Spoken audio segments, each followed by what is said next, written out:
This is the fourth quarter. We're going into the fourth quarter of business. In football, we all know that the fourth quarter means you win that fourth quarter, you win that game. This is different. You win the fourth quarter because you're setting up a great first and second quarter of next year.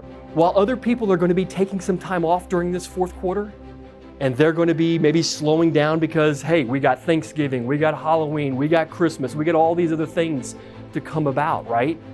This is the time to double down. You make double the amount of calls that you're supposed to.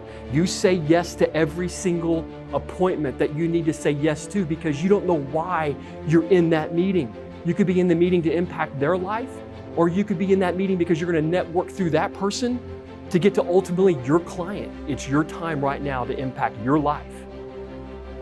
I do not lose sleep over regret. I do not lose sleep over fear. I lose sleep because of how much opportunity is there in front of us. You guys right now have an amazing opportunity to change your life.